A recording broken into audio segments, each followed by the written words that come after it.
Première sortie officielle d'Albert Flendé, ministre-gouverneur du district autonome des montagnes, depuis sa nomination le 18 juin dernier. À Mans, devant les représentants de la chefferie du district, devant l'ensemble des cadres, des élus, des autorités administratives, religieuses, des femmes, des jeunes, le ministre-gouverneur a rendu un hommage au président de la République pour sa nomination et a signifié être là pour impulser le développement local. Je serai à la disposition de la population du district.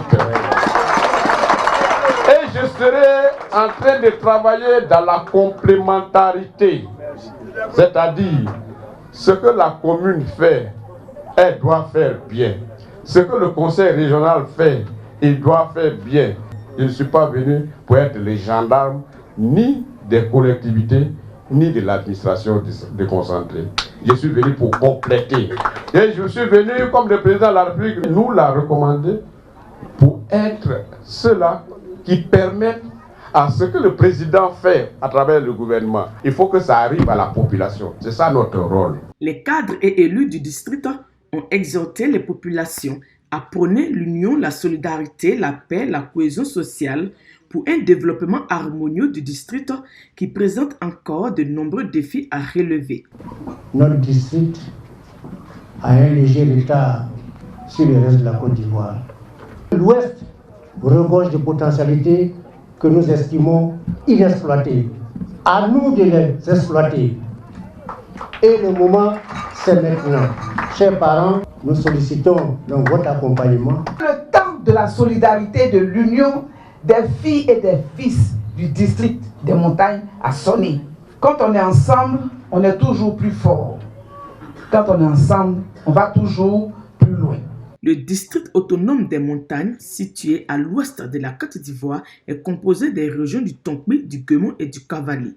Il a 13 départements, 17 communes, 73 sous-préfectures, dont 46 fonctionnels et 901 villages, pour une population estimée aujourd'hui à environ 2 700 000 habitants.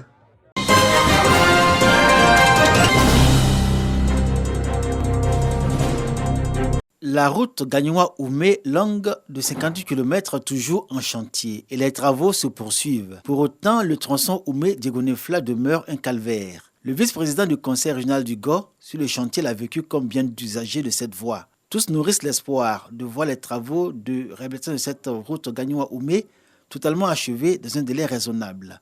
À ce jour, ils sont achevés aux 2 tiers.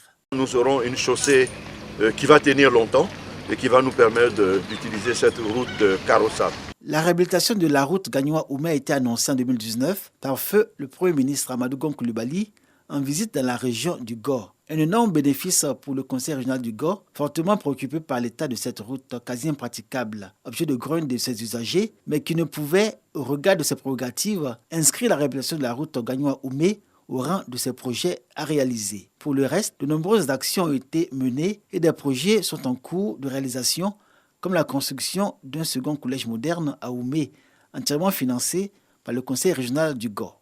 Les dispensaires, les écoles, tout ce que nous avons réalisé grâce au président de la République, tous les conseillers unanimes, parce que nous travaillons dans la transparence. Et je crois que la réconciliation, et la vraie réconciliation passe par le développement. La commission des affaires économiques et sociales du conseil régional du Gor indique que les propriétaires terriens ont tous été indemnisés pour la construction du second collège moderne d'Oumé.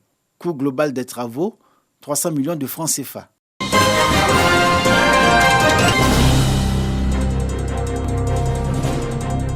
Boisflé, marché de Kossou. Cet important lieu de vente de poissons frais de la région de la Maraoué risque de fermer. La seule raison, le lac de Kossou où les pêcheurs ravitaillent ce marché est menacé. Les orpailleurs illégaux ont élu domicile aux abords et même dans le lac. Ce qui a aggravé la situation maintenant et que je viens de constater récemment, c'est le développement de cette activité sur le lac de Kossou et dans le fleuve Bandaba.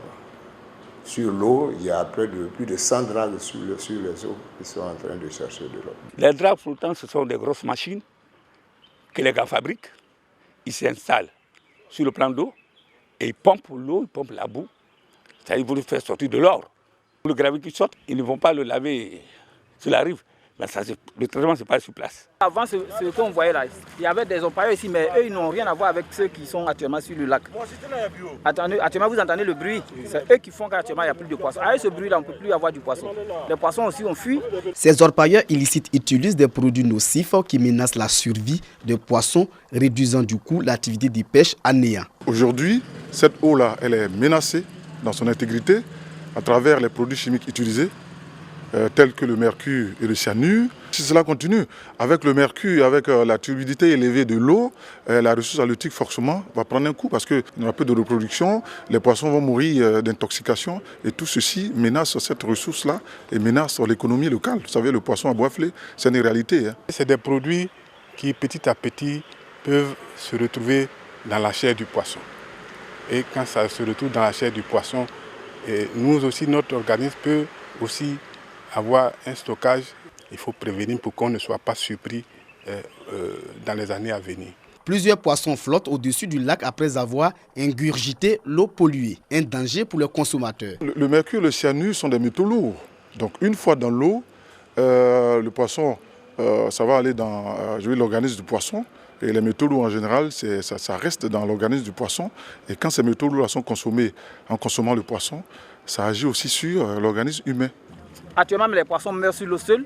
Donc vraiment, jusqu'à l'année prochaine, on ne sait pas qu'est-ce que ça va devenir.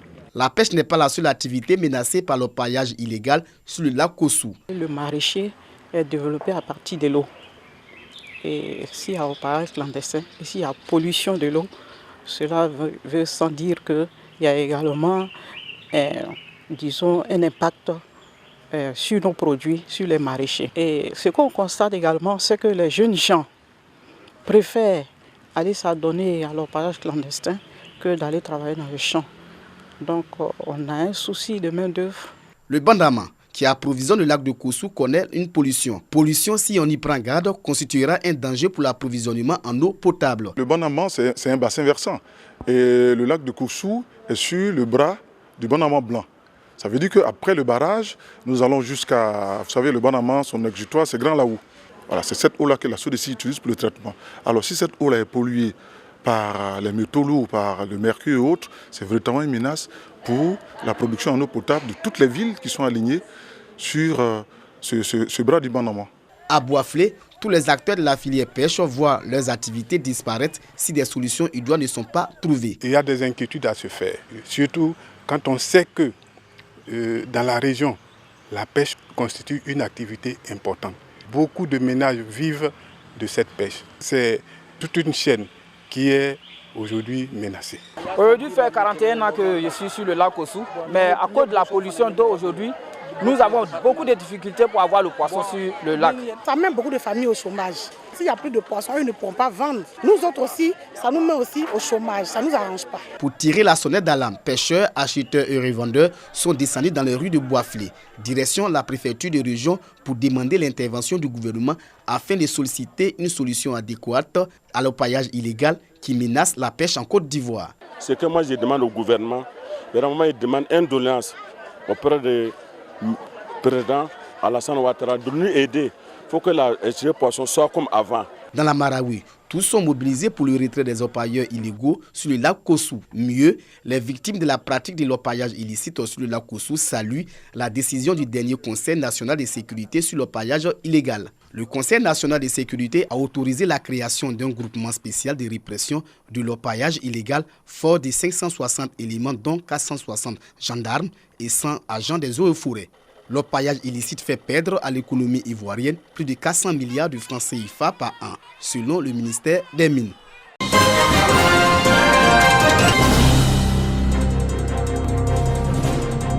Dans la région de l'Agnébitiassa, précisément à Agoville, les chefs de village sont confrontés à différentes difficultés qui entravent leur gestion. Entre autres, le problème de la légitimité de ceux-ci, la manipulation des chefs par certains hommes politiques et cadres de village. Depuis ce matin, la préfecture d'Agoville sert de lieu de séminaire pour tous les chefs de village. Un séminaire qui vise à renforcer leurs capacités et celles de leurs notables. Vous savez, aujourd'hui, dans l'armature ivoirienne, le chef est le village est l'entité de base de l'administration ivoirienne et il est géré par un chef. Le premier constat, beaucoup de chefs exercent, mais ils n'ont pas de comité villageois comme prescrit par la réglementation en vigueur. Et en plus, nous avons toujours des discussions, des problèmes, des différends entre les chefs et les cadres, à travers les associations de développement appelées communément les mutuelles de développement. En un mot comme en mille, il a été important pour nous de remettre le chef sur les rails, d'aider les chefs de village, de leur donner la connaissance de l'administration. Pour le conférencier du jour, le préfet hors grade Daouda Ouattara, conseiller spécial du Premier ministre, l'enjeu majeur du séminaire est de valoriser le rôle des chefs de village en leur donnant tous les instruments nécessaires pour la bonne gestion de leur localité. Le chef de village devient chef de circonscription. Donc c'est quand même quelqu'un qui est très important. C'est un maillon essentiel de l'administration. Il faut que les sous-préfets les aident à asseoir leur autorité dans les villages et qu'eux aussi se sentent responsables. Un séminaire de formation qui vise aussi à donner aux chefs les moyens et astuces pour préserver la cohésion sociale et maintenir la paix. Avec tout ce que nous avons comme historique sur la situation des conflits dans cette région, nous sommes appelés à apporter notre contribution. Quand le chef lui-même maîtrise son village, si le chef n'est pas contesté, s'il a l'aura, mais c'est cette légitimité-là qui va lui permettre de rassembler tout le monde autour de lui. Si cette légitimité est contestée, naturellement, cela a un effet sur la cohésion sociale. Occasion pour les nombreux chefs de village du département de poser toutes leurs préoccupations. Le thème est bien approprié, mais il faudrait aussi qu'on ait les éléments, tous les tests qui doivent aider le chef de village à bien gérer son village. 150 chefs de village, chefs de terre et responsables d'associations prennent part à ce séminaire.